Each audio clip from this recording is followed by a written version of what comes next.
좀만 하시면 돼요. 여기는 몇 없어요. 자, 보시면 일단은 여기 부당행위 계산 부인의 요건 말 문제는 그런 되니까. 자, 일단 부당행위면 아까도 말씀드렸지만 특수관계자와의 거래고요. 그다음에 세금을 부당하게 감수시켜야 돼요. 손해봤다는 얘기죠. 근데 뭐 이거는 크게 신경 쓰지 마실 게 이거 뭐 현실에서 중요한 거지 우리 시험하고는 그 중요성 떨어져요. 뭐냐면 자 만약에 여러분하고 저하고 특수관계자예요. 특수관계자. 근데 제가 여러분들한테 컴퓨터를 얼마 주고 사냐 200만 원 주고 사야 돼. 시가 200만 원이에요. 그렇죠? 제가 급해가지고 여러분들한테 특수관계자 210만 원에 팔아. 예를 들어 210만 원? 210만 안 되는데 205만 원에 팔아. 그래서 205만 원 주고 샀습니다. 제가 손해봤죠 5만 원. 세무서 그러는 거야. 특수관계자와의 거래는 시가대로 거래해야 되는데 5만 원을 더 비싸게 샀어. 쓰레기 같은 새끼. 제시하겠다. 그건 아니다라는 거예요. 뭐냐면 뭔가 이익을 내가 아까 사유출을 분여하는 게 여러분 사유출이라는 게 현저한 이익을 분여해야 돼요. 그러니까 정말로 시가대로만 거래하면 여러분들 시가대로 왔다 갔다 하잖아요. 그죠? 그렇기 때문에 이 현저한 이익의 분여. 그러니까 시가하고 거래가의 차이가 얼마 안 되면 그거는 용서해주겠다라는 용서해주겠다라는 거예요. 자, 그럼 일단 특수관계자는 뭐냐? 당연히 행위 당시. 무슨 말이냐면 제가 여러분들한테 엄청나게 비싸게 살 당시에는 제가 여러분들 회사의 대주주였어요. 대주주는 특수관계자죠. 그랬다가 이제 제가 주식을 다 팔아버린 거예요. 그럼 전 여러분들 특수관계자가 아닙니다. 대주주가 아니고 우리가 주주만이면 대주주 빼고 특수관계자 아니거든요. 아시죠? 행위할 당시에는 제가 여러분들의 특수관계자였잖아요. 이해되시겠어요? 특수관계자로 보겠다라는 뜻이고 아시죠? 12월 30일이 아니다. 그 다음에 우리가 이미 했었죠. 소액주주는 특수관계자가 아니고 우리 소액주주라는 건 지분율 1% 미만인 사람들 그죠? 그 대신에 임직원은 특수관계자 맞아요. 경제적 이득을 취하니까 됐고요. 자, 그 다음에 세금의 부당한 감소는 당연히 손해본 것만입니다. 여러분들. 그래서 우리가 자산이면 시가보다 비싸게 매입 또는 싸게 파는 거 그죠?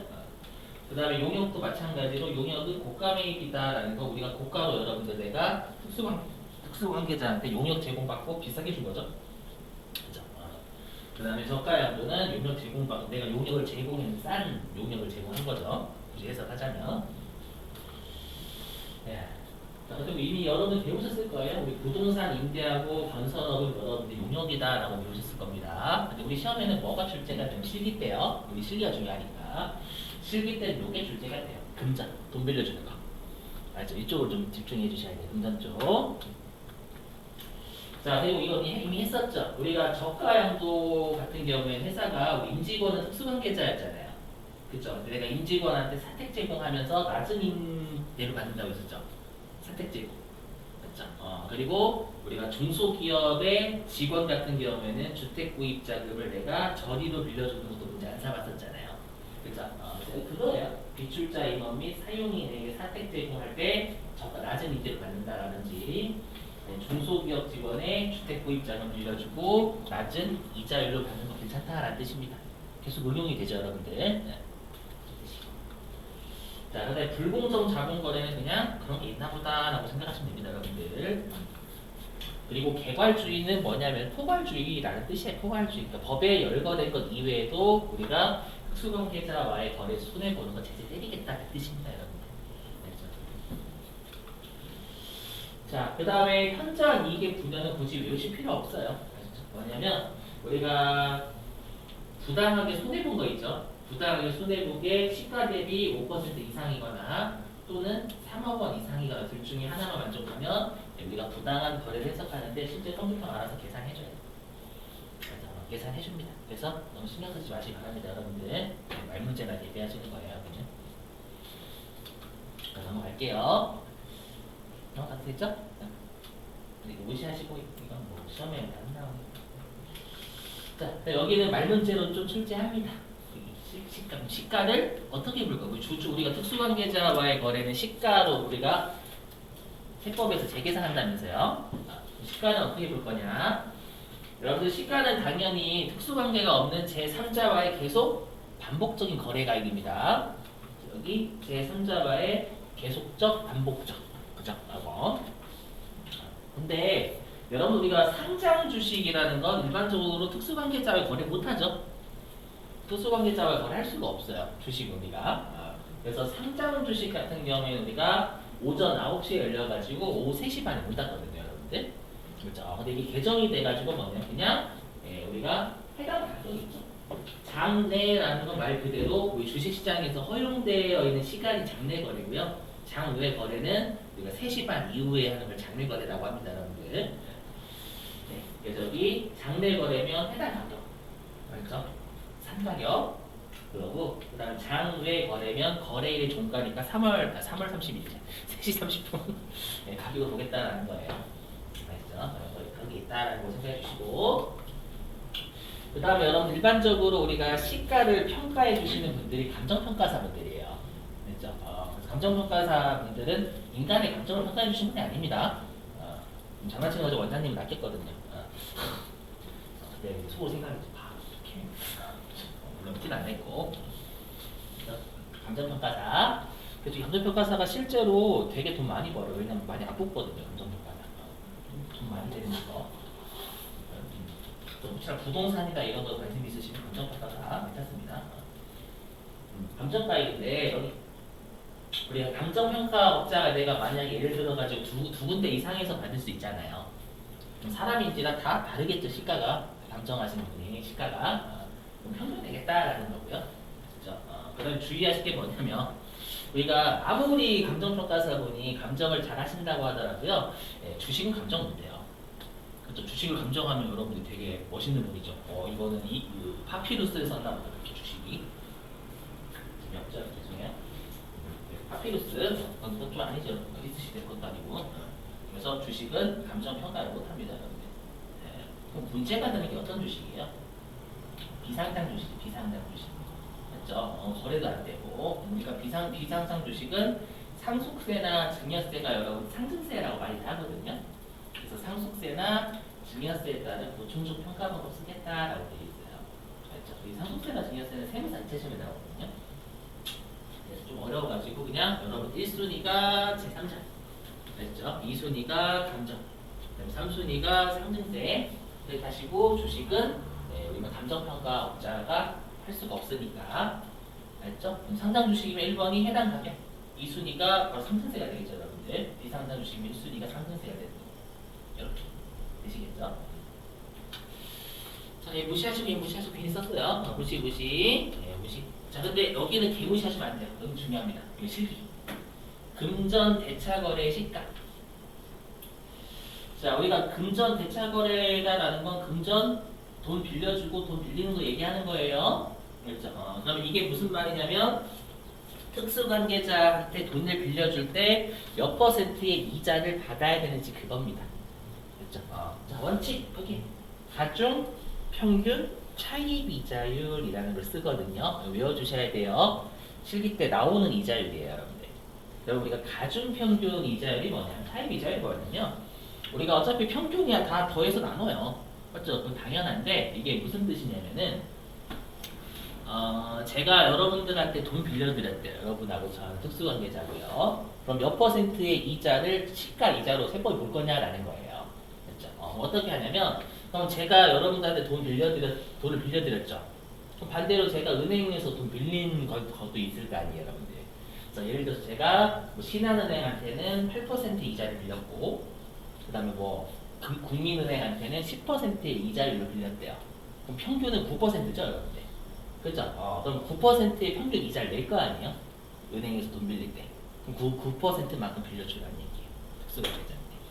이해되시겠어요? 그래서 가중평균 차입 이자를 써서 실제로 여러분 좀 이따 실기면 갑자기 차입금 이렇게 해야 돼요. 알죠? 그 차입금은 우리가 가중평균 차입 이자율을 구하기 위해서 입력을 하는 겁니다. 알죠? 그렇게 생각하시고.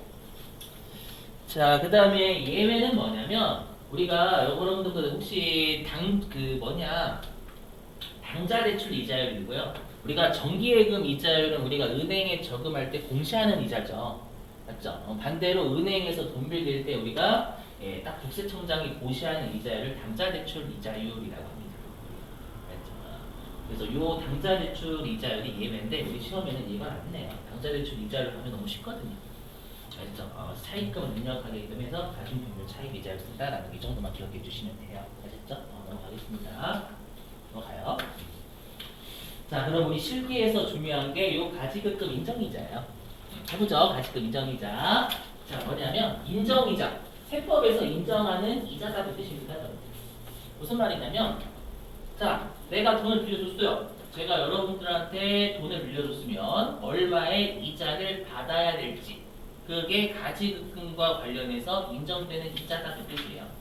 자, 이거는 세법에서 인정하는 특수관계자와의 거래에서 받을 이자다라고 생각하면 됩니다. 자, 어떡하냐? 자, 일단 가지급금이겠죠, 여러분들. 만약에 제가 여러분들한테 2억 빌려드렸대, 2억. 특수관계자인데 2억을 빌려드렸대요. 그럼 여러분들한테 받을 적정 이자율이 있어야 되겠죠. 그 적정 이자율 아까 했던 가중 평균 배송이에요. 일단 인정 이자율 좀 이따 띄우겠지만 원칙이 가중 평균, 예외가 전자대출 이렇게 있어요. 됐죠? 자, 근데 예를 들어볼게요. 자, 제가 여러분들한테 2억을 전년도에 빌려드렸어요. 전년도. 그러면 올해 연도는 1년치 이자가 다 발생하겠죠. 이해되세요? 하지만 제가 여러분들한테 12월 1일날, 올해 12월 1일날 돈 빌려드렸으면 그건 한 달치 이자밖에 발생하지 않잖아요. 그죠? 그럼 제가 저번에 한번 세법에서는 우리가 기간을 고려할 때 적수 개념을 쓴다라고 했었죠, 여러분들. 그래서 여기에 적수가 들어오고 이미 우리가 했었을 거예요. 적수는 컴퓨터 알아서 계산. 그렇죠? 그리고 적수는 세법상 금액을 위해서 우리가 필요한 것이, 우리는 세무조정은 세법하고 장부의 차이를 하기 때문에 이 적수 자체를 세무조정하는 거 아니다라고 강조드렸고, 자, 이렇게 됩니다. 이렇게.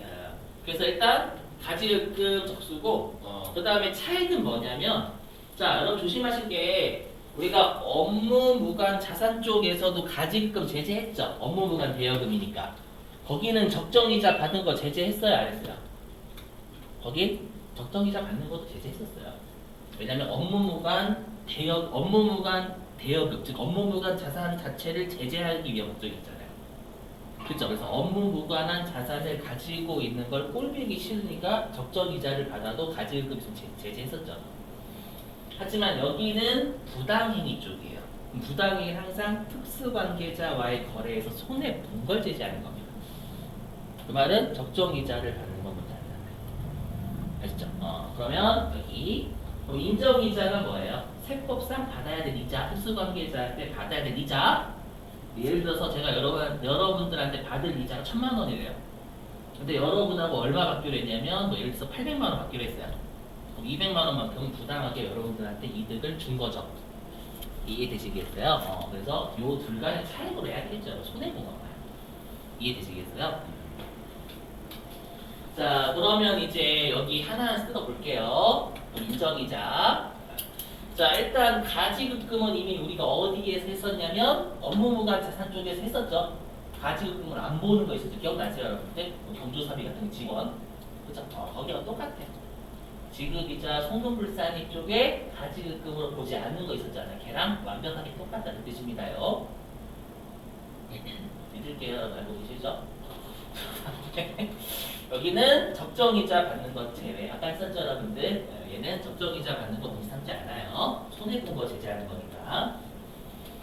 자, 그 다음에 인정이자율은 아까도 말씀드렸던 원칙은 가중평균 차익이자율. 예외로 당좌대출 이자율이고, 그 다음에 여러분들 외워주실 게 있어요. 뭐냐면 가중평균 차익이자, 여기서 인정하는 시가이자다. 시가이자이기 때문에 어떤 차익금을 인정하지 않냐를 외우셔야 돼요. 일단 첫 번째, 뭐를 인정을 안 할까? 죄송해요. 외우시고.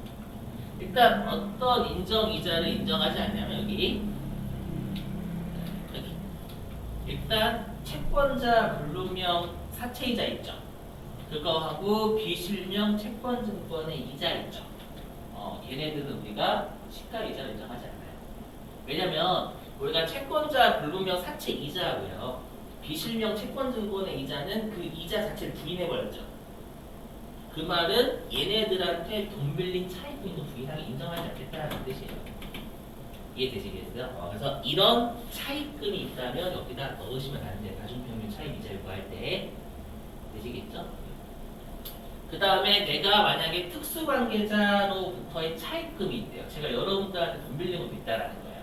그럼 이건 쉽게 볼 수가 없죠, 여러분들. 그래서 특수관계자로부터의 차입금이 있다면 제외니까 혹시나 이 두 개가 있으면 가중평균 차익 이자율일 때 여러분들이 삭제하셔야 된다는 거예요. 그래서 자, 됐고 넘어가겠습니다. 자, 그 다음에 언제는 당좌 대출 이자를 쓸 수 있냐? 이거는 뭐 주식 중요성 떨어져요, 여러분들. 우리 실기에서 뭐냐면 가중평균 차입 이자율 계산이 불가. 이게 뭐냐면 다 2차입금이에요.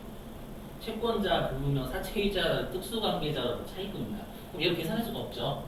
그러면 당장 대출 이자율을 우리가 쓰라는 거예요. 알죠? 또는 기업이 여기 뭐냐면 우리가 예를 들어가지고 제가 은행에서 돈을 빌린 게 언제냐면 8년 전이에요. 8년 전. 국민은행하고 신한은행에서 돈 빌린 게 8년 전이에요.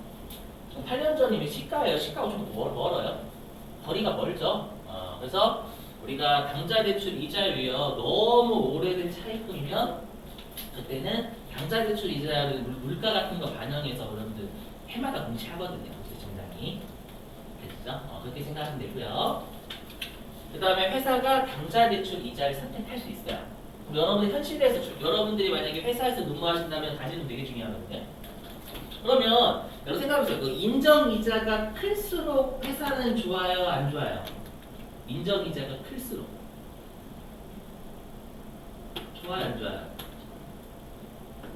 좋아요. 세법에서 바라보는 이자, 받아야 하는 이자가 크면 좋아.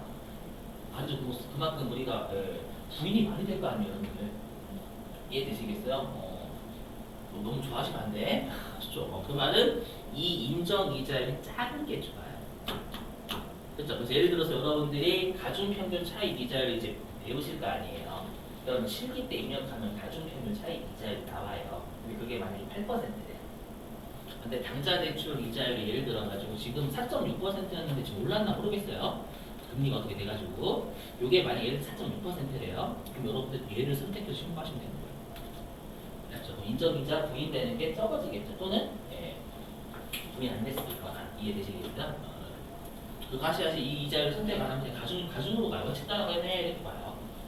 아셨죠? 무슨 말인지 회사에 알려주시면 되겠죠. 그거랑 친해하셔요. 농담이고. 저는 좀 중요해요. 많이 실제 업무하실 때 가질 그 문제는.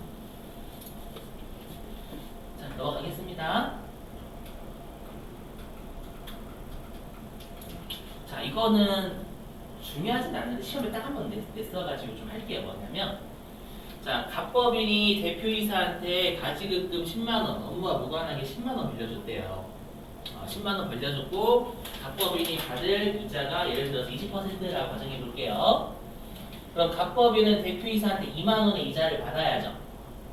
그죠? 받아야 되는데 회사가 이자를 받기로 약정을 안 했대요. 대표이사한테요. 여기에 장부상 미수이자를 안 적었다라는 건 뭐냐면 차변에 미수수익, 내변에 이자수익 안 잡았다는 얘기예요. 되시겠죠? 그러면 세법 입장에서는 야 2만 원의 이자를 받아야 되는데 약정도 안 했어? 그러면 이거 부당하게 2만 원 준 거네 대표이사한테. 했죠? 그럼 2만 원의 이자 수익 받아야 되는데 너는 이자 수익 안 받았으니까 입금 상해 때려버릴 거예요. 이거 어렵지 않으시죠? 근데 문제는 2번을 냈었어요. 2번. 똘아이. 이게 웃겨요. 뭐냐면, 생각해보세요. 자, 갑법인이 대표이사한테 10만원 빌려주고, 이자를 20%를 인정이자니까 2만원 받아야 되잖아요. 근데 인정이자를 받기로 약정 안 한 거예요. 대표이사한테 이자를 받기로 약정을 안 했어요. 여기까지 되셨죠? 근데 장부에 미수 이자를 적은 거예요. 그럼 이 말은 뭐냐면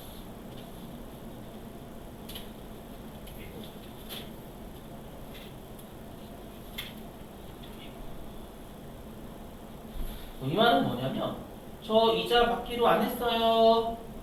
맞죠? 여기까지는. 근데 아직 못 받은 수익 2만원 여기에 이자 수익 2만 원.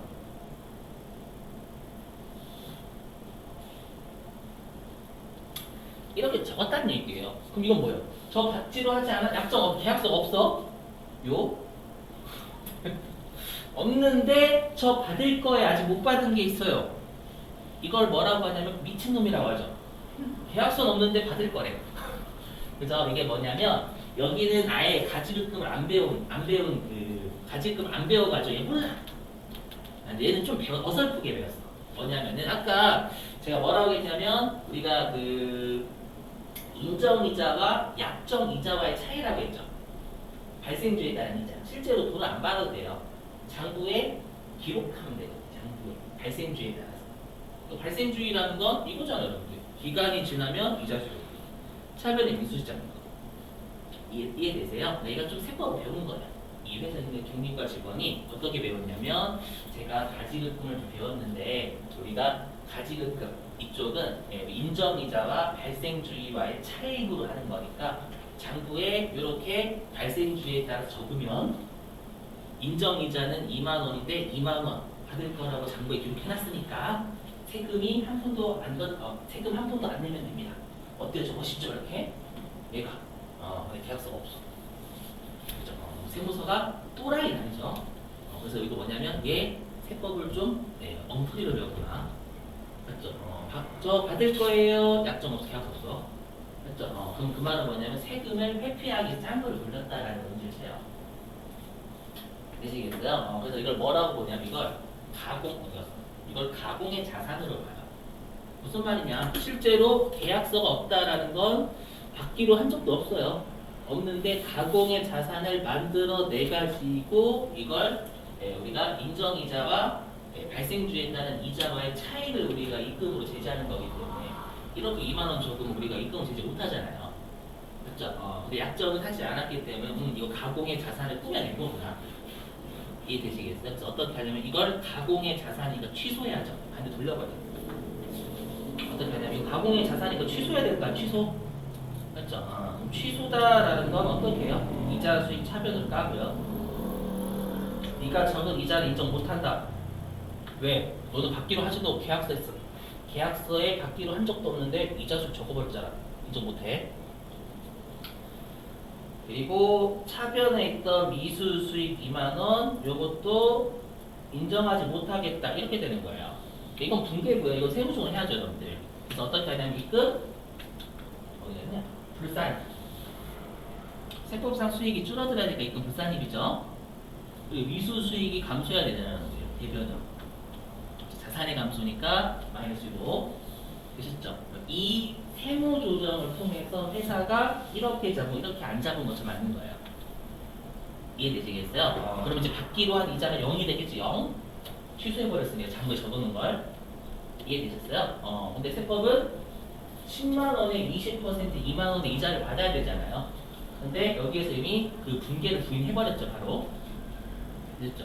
2만 원 받아야 되는데 빵원 받기로 한 거죠. 이 분개를 통해서 또는 이 세무조정을 통해서. 되셨어요? 어떻게 하냐면 바로 입금 34일이라고. 중요한 게 뭘까요? 그럼 이거 우리 매달 했잖아요. 이중세무조정이죠. 그럼 항상 뭐예요? 올해 연도에는 제재가 아니지만 왜 제재가 아니면 한쪽은 가산조정, 한쪽은 차감조정이니까. 맞죠? 하지만 마이너스 6호는 어떻게 돼요? 나중에 플러스 6호로 추임돼요. 맞죠? 추임되기 때문에 어떻게 나중에는 세금이 늘어요. 또 우리가 상여로 때렸다라는 건 누가 세금 두드려 맞아요? 수의사도 두드려 맞죠. 아시죠? 이거 자체가 제재예요. 법인은 당년도에 제출가 아니지만 대표이사는 소득세 내야 돼요. 그거 자체가 제재라는 거예요. 무슨 말인지 이해되시겠죠? 이렇게 늦었어요. 딱 한 번. 그걸 이제 여러분 나중에 풀어주세요. 됐죠? 자, 넘어갈게요, 여러분들. 설마 이건 내진 않겠지? 아니에요. 안 할게구만. 미안해요. 되셨죠? 자, 교재 밑줄 치고 바로 실기할게요. 자, 교재 어디로 가주시냐면 294페이지.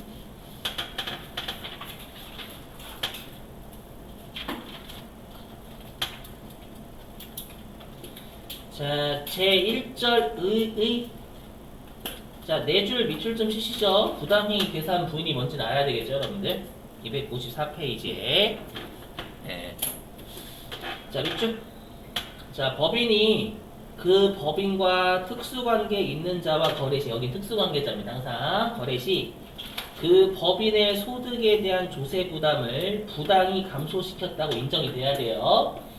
그 법인의 행위 또는 소득 금액의 계산에 관계없이, 그러니까 니들이 계산한 거 개무시하고 그 법인의 각 사업연도 소득 금액을 계산할 수 있다고 규정. 여기서 계산할 수 있다고 규정 법인세법상 소득으로 재계산한다는 뜻입니다요. 아셨죠?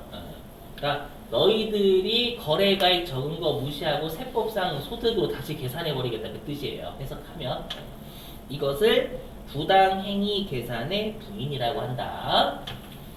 자, 그 다음에 이제 1번 부인의 요건 있죠, 여러분들. 네. 자, 부인의 요건 두 줄 다 밑줄 치시죠. 네모 박스에 있는 거. 자, 특수관계자 간 거래, 조세의 부당한 감소. 그리고 여러분 거기 있는 그 도돌이표 같은 건 AND란 뜻이에요. 왜요? 도돌이표. 저 피아노학원 다녔어요. 무시하는 거예요. 저 피아노학원 다녔고 성당에서 그거 했단 말이에요. 반주했었어. 엔드. 우리 니잘라트 고생이신데. 3번. 자, 현저한 이익의 분여 시가의 5% 이상 또는 3억 원 이상이 다 만족했는 얘기예요. 자, 그 다음에 가로 1번 특수관계자. 그럼 특수관계자 언제냐? 자, 판단 시점은 거기 행위 당시를 기준으로 판단해주시고. 자, 그 다음에 동그라미 2번 범위 쌍방 관계 비추시고. 뭐예요? 여러분하고 저하고 특수관계, 아니, 그러니까 여러분이 저 특수관계자면 여러분들도 저희 특수관계자라는 거예요. 이해되시겠어요? 그 뜻입니다, 그 뜻. 자, 그 다음에 295페이지. 거기에 있는 1번부터 8번까지가 특수관계자거든요. 이거 우리가 언제 외워요? 맞죠? 그래서 거기 저자분이 동그라미 3번까지 했었죠. 자, 동그라미 1번 밑줄 두 줄. 이게 특수관계자는 뜻이에요. 자, 임원의 임명권의 행사. 그러니까 임원을 임명할 수 있는 권리를 행사한다 그 뜻이죠. 그 다음에 사업 방침 등의 결정 등 당의 법인의 경영에 대해서 사실상 영향력을 행사하고 있다고 인정되는 자와 그 친족. 그러니까 뒷선에서 물러나 있는데 조정하고 있는 거예요. 조정. 임원도 임명하고 원래 회장님 임명해야 되잖아요. 뒤에서 회장님 조정하는 거예요. 알았어? 그리고 항상 우리가 특수관계자 할 때 친족은 무조건 들어와요. 자, 그 다음에 동그라미 2번 밑줄입니다. 주주 등 소액주주를 제외 지분율 1% 미만의 소액주주라고 한다는 뜻이에요. 제와 그 친족 뜻이고. 자, 그 다음에 동그라미 3번 법인의 임원 사용이 뜻이고. 임직원이란 뜻이 임직원. 자, 그 다음에 295페이지에 가로 2번 부당행위 계산의 유형 있죠, 여러분들. 유형에다 가로 치시고 거기다 적으시면 돼요. 부당행위 계산의 유형에다 가로 치시고 특수관계자와의 거래에서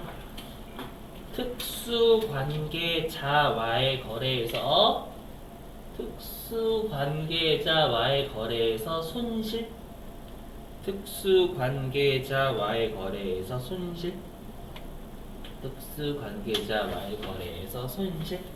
이렇게 알고 계시면 됩니다, 여러분들. 거기는 다 그거예요. 대신에 밑줄을 좀 쳐야 되겠죠. 어디냐면 동그라미 3번 아래 단 보이세요? 단? 붉은색 글씨로 두 줄 밑줄이며 단 주주가 아닌 임원 소액주주인 임원 포함 및 사용인에게 사택을 제공하는 경우는 우리가 부당행위를 안 본다라고 했었죠. 대신에 출자 임원이면 이때 손금불사립 상이니까 제재 때리겠다라는 부당행위로 본다는 뜻입니다요. 되셨어요? 자, 그 다음에 한 페이지 넘기셔서 296페이지. 자, 거기 가로 1번 일반적인 시가 산정 방법 보이세요? 2번 부인의 기준에 이거 가끔씩 말문제로 은근 출제해요, 여러분들. 이쪽은. 자, 1번 본래 시가에다 가로 치시고 1순위라고 써요. 본래 시가 옆에다 가로 치시고 1순위라고 적어주시고. 그리고 혹시 여러분들 좀 아래로 내려가시면 거기 감정평가법인의 감정가액 보이세요? 거기다 이순위라고 하죠. 이순위. 감정평가법인의 감정가액에다가 이순위. 그리고 오른쪽 상증세법상 평가액 있죠, 여러분들. 화살표 다음에 거기에다가 3순위라고 적으시면 돼요. 끝. 여기 오시면 이렇게 아시죠? 굳이 여러분들이 막 그걸 다 외울 필요가 없어요. 자, 됐고 가로 2번은 별표. 금전의 대여 또는 차용의 경우 시가는 실기와 관련되어 있으니까 별표입니다. 자, 1번 원칙 밑줄 가중평균 차이 비자율. 자, 그 다음에 2번 예외 밑줄 당좌 대출 이자율 가중평균 차익 이자율 적용이 불가능한 경우라고 되어 있죠. 자, 그 다음에 이제 3번 부인의 효과. 자, 가로 1번 부인 금액의 입금사니까 소득처분 있죠. 우리 여태까지는 사유추는 송금 불산이만 있는 걸로 배웠잖아요. 맞죠? 입금 불산입도 있는 거예요. 입금 산입도 있는 거예요. 자, 두 줄 밑줄은요. 자, 부당행위 계산에 해당하는 경우 시가와의 차액 등을 입금에 산입하는 거죠. 이자를 받아야 되는데 안 받았으니까 강제로 입금 산입. 부인 금액은 그 특수관계자에게 이익을 분여한 것. 이게 사회유출 핵심이에요. 분여한 것 사회유출로 취급한다. 미치시고. 자, 그 다음에 가로 2번. 가로 2번 가끔씩 말문제 내거든요. 자, 두 줄 전부 다 밑줄이에요. 자, 납세자의 행위가 조세 부담을 부당히 감소시킨 것이라도 사법에는 여기서 다른 법 얘기하는 거예요. 사법적으로는 적법 유효한 것으로서 그 행위 자체를 부인하는 것은 아니다. 자, 여기 무슨 말이냐면 여러분들, 우리가 너희들이 조세를 부당하게 세금을 부당하게 줄이기 위해서 손해본 거 그 금액을 제재하겠다라는 거지, 네가 고가 매입한 거 자체를 인정하지 않겠다 그 뜻은 아니에요. 무슨 말이 이해되시겠어요? 고가 매입한 행위는 인정하는데 조세를 부당하게 감수했으니까 제재하겠다 그 뜻이에요. 아시죠? 뭐 다른 법에서는 여러분 고가 매입 이런 거에 대한 제재가 없어요. 세법만 있는 게 세법만. 그 뜻이에요. 시험에서 이렇게 하면 행위 자체도 부인한다. 고가 매입한 행위는 어떻게 부인해요? 여러분 너 고가 매입 안 한 거다? 웃기잖아. 저 했는데요? 아시죠? 이거 말장난 쳐요. 조심. 자, 그 다음에 어디로 가주시냐면 299페이지.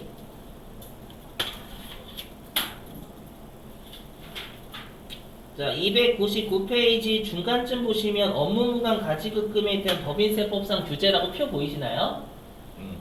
자, 일단 1번 제목의 밑줄 가지급금 등의 인정이자 입금 산입. 12장에 사는 게 예저의 제목. 자, 밑줄 오른쪽 무상 또는 저율의 경우에 하나. 그러니까 손해본 거 때리겠다라는 뜻이에요. 그러면 두 번째 줄 밑줄, 즉 적정이자 수령 시 제외라는 건 이때는 부당행위를 안 보겠다는 얘기입니다요. 자, 하지만 2번 업무무관 자산 등에 대한 지급이자 송금불산이 제목 붙이고, 업무무관 자산 등에 대한 지급이자 송금불산이 밑주시고요. 자, 얘는 오른쪽 밑줄이에요. 오른쪽에 밑줄. 이자 수령 불문. 즉 적정이자 받든 적정이자 안 받든 꼴보기 싫으니까 그냥 제 때려버리겠다는 뜻이에요. 자, 그 다음에 2번 가지급금의 범위 있죠. 거기에다가 236페이지 참조라고 해서 263페이지 참조. 236페이지 참조. 236페이지 참조라고만 적어주면 돼요. 가지 마시고. 우리 예전에 했던 가지급금을 안 보는 애들 거기 있어요. 자, 됐고요. 그 다음에 맨 아래에 가지급금 적수 있죠, 여러분들. 자, 가지급금 적수요. 자, 얘는 세 번째 줄부터 네 번째 줄까지 밑줄입니다. 자, 동일인에 대한 가지급금, 이게 채권이죠. 가수금, 이 채무죠. 함께 있는 경우에는 원칙적으로 상계해야죠. 왜 상계하냐면 그만큼 가지급금이 상계하면 줄어드니까. 우리 항상 법인한테 유리하게 해준다면서요. 가지급금 가수금 있으면. 그쪽 기억나시죠? 가수금 있죠? 다만 약정, 상환기간, 이자율 등이 있어. 이를 상계한 경우엔 상계할 수 없는 경우에는 상계하지 않는다. 해주시고. 자, 그 다음에 300페이지. 맨 위에 가로 2번 인정이자율 있죠, 여러분들. 일단 첫 번째 줄 밑줄입니다. 가중평균 차입이자율을 시가로 하고 예외적으로 당좌대출 이자율을 시가로 한다 외워주시고, 자, 그 다음에 두 번째 줄에 가중평균 차입이자율까지 밑줄. 두 번째 줄에 가중평균 차입이자율까지 밑줄치시고, 자, 두 번째 줄에 가로 안에 특수관계자부터 세 번째 줄에 제외 보이세요? 밑줄 좀 가로 안에. 자, 특수관계자로부터의 차입금, 채권자 불분명 사채 및 비실명 채권증권 관련 차입금은 제외. 그러니까 가중평균 할 때, 가중평균 차입이자율 할 때 이 차입금 제외한다 그 뜻입니다요. 이해되시겠어요? 오케이? 자, 그러면 여기 보실 때 입력하는 방법 보셔야 되겠다. 자, 8절 인정이자 조정명세서 454페이지.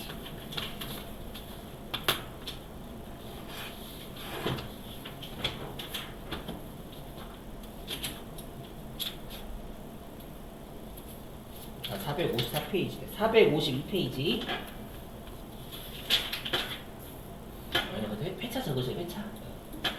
자, 452페이지에 제 8절에다가 회차가 4개거든요. 그러니까 뭐 잘 나오는 편은 아니에요. 452페이지 제 8절 인정이자 조정명세서 있죠. 거기다 78, 83, 93, 99, 78, 83, 93, 99 이렇게 된다는 얘기예요, 여러분들. 자, 그러면 이제 인정이자 조정명세서 어떻게 하는지 설명 좀 할게요.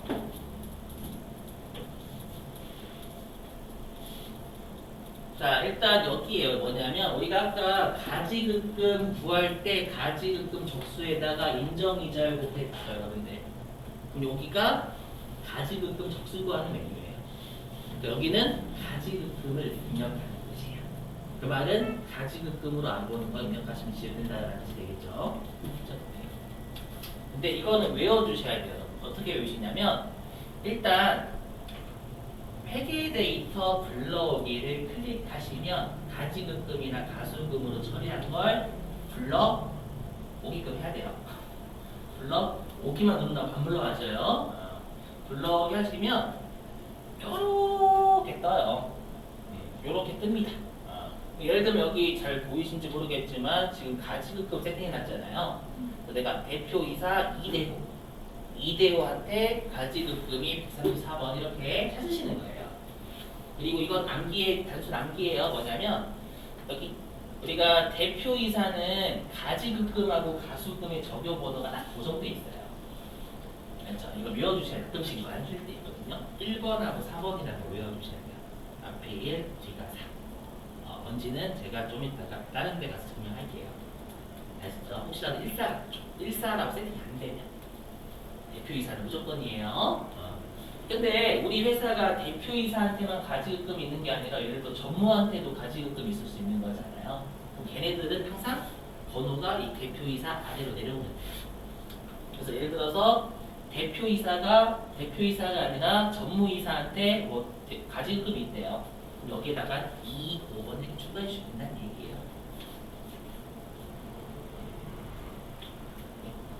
저는 열심히 보시니까 암기해야 되겠다 하셔야 되겠죠, 여러분들. 그런 데 생각하지 마시고 어디 전체는 어쩌라고 저거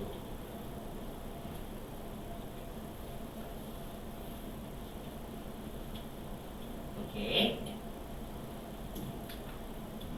이렇게 하시고 여러분들이 전표 불러오기 누르시잖아요. 그러면 대표이사나 전무이사한테 우리가 가지급금 적용을 걸 거란 말이에요. 우리 시험은 현실에서 걸면 난리 나는 거지. 적용 걸면 그걸 불러봐요. 아시죠? 불러옵니다. 되시겠죠? 넘어가요. 넘어갑니다. 자, 그럼 이제 우리가 뭐냐면 이거 시험 가수금은 잘 안 내요. 가수금도 똑같아요. 가수금도 불러오게 하셔가지고 안 불러오면 여기에 직책이랑 잘 치셔야 됩니다. 성명 치시고 예정 과목은 가수금 아시죠? 하시고 반제 지급. 반제는 여러분들 뭐냐면 돈 빌린 거고요. 아시죠? 죄송해요. 반제는 뭐냐면 갚은 거 변제 생각이 되고 지금은 가지급금에서 지금 뭐예요? 돈 빌려준 거죠. 돈 빌린 거 죄송해요. 돈 빌린 거. 결론은 1, 4번 다시 똑같아요. 1, 4번 나머지 돈 하나씩 내쓰기. 가수금 낸 적 없어요. 인내서 마찬가지로 낸 적 없어요. 그래서 똑같다. 뜻입니다. 똑같다. 대표이사는 1, 4번, 나머지는 2, 3 이렇게 또 불러오기 하시고 가수금 낸 적 없어요. 자, 그 다음에 차입금 입력이에요. 여러분들. 차입금 입력은 말 그대로 가중평균 차입이자를 구하기 위해서 하는 거예요. 아시죠? 어떻게 하냐? 그럼 내가 차입금이 있는 거래처를 다 불러와요. 전체 거래처 누르시면. 아시죠? 그래서 요걸 누르시고 이거 외워주시면 돼요. 그래서 난이도 하예요. 진짜 쉬워요. 하면 이렇게 불러와요. 이게 전부 다 여러분들 차입금과 관련된 애들이죠. 우리 당자처월도 단기 차입금 있잖아요. 그지? 그죠? 그래서 여기는 확인을 누르시면 돼요. 확인을 모르고 제가 하겠지만 뭐 빼먹었다 여러분 이해하실 못하실 분 없죠? 확인이 없어서 이것도 안 넣으셨어요? 이렇게 할 분 없죠? 여러분들? 자, 확인하면 이제 여기에 그 은행들 있죠? 그 금융기관이나 내가 빌려온 애들 다 띄워요. 근데 주의하실 건 뭐냐면 아까 우리가 가중평균 차입이자율 계산할 때 특수관계자로부터의 차입금하고 채권자 문명하고 비실명 채권증권 이자의 차입금 인정하지 않는다면서요. 그럼 얘네들은 삭제해서 해주십니다. 됐죠? 진짜 끝이에요. 넘어갈게요. 그리고 이자율은 직접 입력하시고 문제수 추가 이자율. 자, 그 다음에 인정이자 계산 일지는 이건 클릭도 하지 마세요. 컴퓨터가 알아서 막 인정이자 막 지지고 붓고 세법상 금액 보여줘요. 근데 우리는 세법상 금액을 세무정하는 게 아니라 세법과 정부에서 이자수 줄 수도 있잖아요, 여러분들. 그렇죠? 그래서 일지는 제발 클릭하지 마요, 여러분들. 요거 아니라 여기 인정이자 조정각지 얘를 클릭을 하시잖아요. 그러면 컴퓨터가 알아가지고 인정이자를 계산해줘요. 이게 세법상 특수관계자한테 받아야 될 이자죠. 그쵸? 근데 얘를 전부 다 세무조하는 게 아니라 회사가 이자수 적을 수도 있는 거잖아요. 그죠? 그래서 여기다가는 회사가 발생주에 따라서 계산한 이자수 적으시는 거예요. 되시겠죠? 적어요. 그 컴퓨터가 알아서 차익을 걸어줄 겁니다. 그럼 그 차익만 세무조 하시는 거고, 또는 여기에서 우리 아까 그 부당하게 손해본 게 5% 이상해야 된다면서요. 그래서 컴퓨터가 알아서 요걸 막 5% 미만이면 알아서 조정을 안 해줘요. 이해되시겠어요? 우리가 아까 우리 시가하고 손해본 그 차이가 시가의 5% 이상이어야지만 여러분들 우리가 현저한 이득을 준다라고 했잖아요. 실제로 요 차익이 만약에 4%다라고 하면 컴퓨터가 이건 현저한 이익을 준 게 아니니까 부당이익으로 안 본다라고 해서 조정액을 안 걸어놔요. 그걸 받아들이시는 겁니다. 그렇죠? 그리고 당연히 대표이사, 전무이사 이렇게 있으면 돼요. 건 바이 건도 하셔야 돼요. 그래서 퉁쳐서 하시면 안 돼요, 여러분들. 대표이사 따로 부인, 그다음 전무이사 따로 부인. 그래서 인별로 있죠. 인별로 각각 입금 산입 맞죠? 이자 수익 100만 원 받아야 되는데 원래 20만 원 받았다. 80만 원 입금 산입 상여. 그렇죠? 주로 이사나 전무이사 그런 사람 낼 거니까. 되시겠죠? 이렇게 하시면 됩니다. 좀 쉽게 하는데. 자, 10분 쉬셨다가요. 지금 16분이니까 좀 스럽지.